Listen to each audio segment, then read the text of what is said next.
Well, gold prices, of course, have been on a tear over the past year. That's been great news for gold miners, whose shares have already headed higher of late. In its quarterly results posted last month, just a few days ago, in latter portion of February, Eldorado Gold reported higher revenue and a big jump in production. Joining me now from the PDAC show in downtown Toronto to talk about his company's outlook is George Burns, the Chief Executive Officer of Eldorado Gold. George, thanks a lot for joining us. First of all, why don't we start with the mood at PDAC? One would think that certainly in your space, the gold mining space, sentiment must be pretty buoyant. Yeah, for sure. It's really busy here at PDAC once again this year. And yeah, it's great to be a gold miner with record gold prices this year.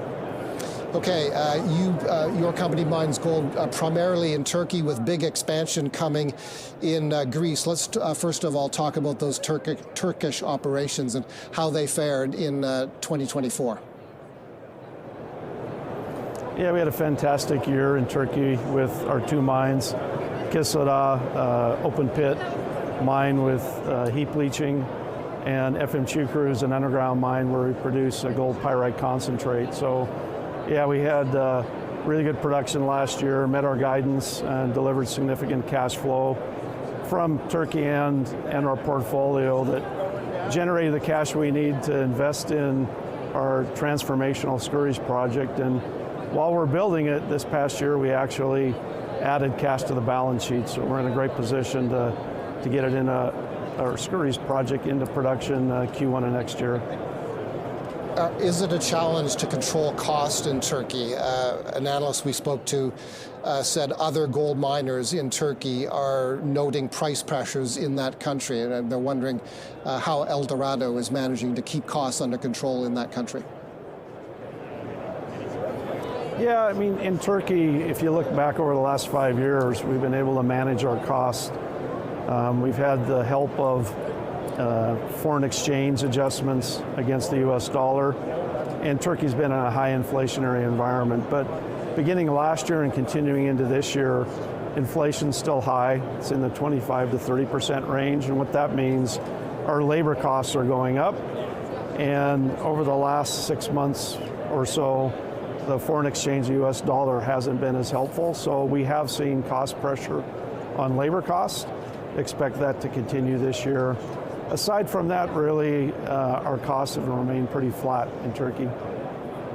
What is the company targeting in terms of production from Turkey in 2025? Yeah, so our FM Çukur mine is going to produce around 75,000 ounces. That's the midpoint of our guidance. And our Kışladağ operation is going to produce around 170,000 ounces next year. So 210,000 in total.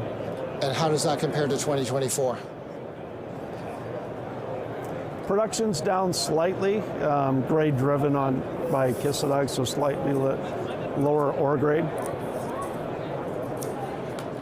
Okay, let's move to Greece, where the company is in the latter stages now of completing a project, the Skouries project, where first production is now expected about a year from now, in the first quarter of 2026, with commercial production beginning in the middle portion of 2026. Talk to our viewers about that project and how it will affect the production profile at Eldorado. Yeah, so Skouries is a transformational project for us. We're in the final year of construction. The reason why it's transformational is it's going to be a big boost in our annual production rate. In fact, Eldorado between now and 2027 will increase our consolidated production by 33%. And what's really amazing about this is the quality of the production that's coming on stream.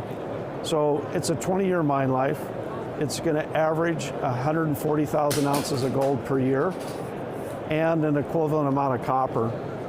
And the copper byproduct will pay all the operating and sustaining costs. So essentially you can take the gold production and multiply it by your gold price assumption, and that's the amount of free cash flow this asset's going to generate. And in the first 3 years of production, which we have guidance out on, the production exceeds that 140,000 ounce level because we have some higher grade ore in the beginning. So for Eldorado, it's going to be a significant boost in our annual production rate, but it's going to drive down our all-in sustaining cost per ounce. Skouries will have a slightly negative all-in sustaining cost, and essentially the copper covers all the operating and sustaining costs, and there's a bit of a credit against those ounces of gold that we'll be producing. So transformational opportunity for the company. How would you characterize Greece as an operating jurisdiction? That project, Skouries, has a long history that has included over the years some very pronounced local opposition. Yeah, I would say things have changed to a large degree in Greece. It's now a friendly jurisdiction for mining. The government's been very supportive of our investments. And I'd say the sentiment in the country's changed. After a decade of financial crisis and austerity, the country's pivoting to bring in higher paying jobs, which our sector and our company will be paying top end of wages in the country. We're going to create 800 high-paying jobs as we bring this into operation over the next year.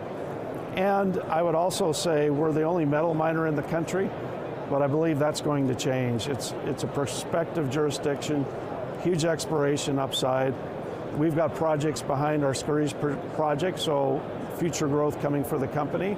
And we have the first mover advantage. So we expect to have a very long runway of success in Greece. And we expect to see some of our competitors deploying their exploration dollars in the future. George, thank you for joining us today.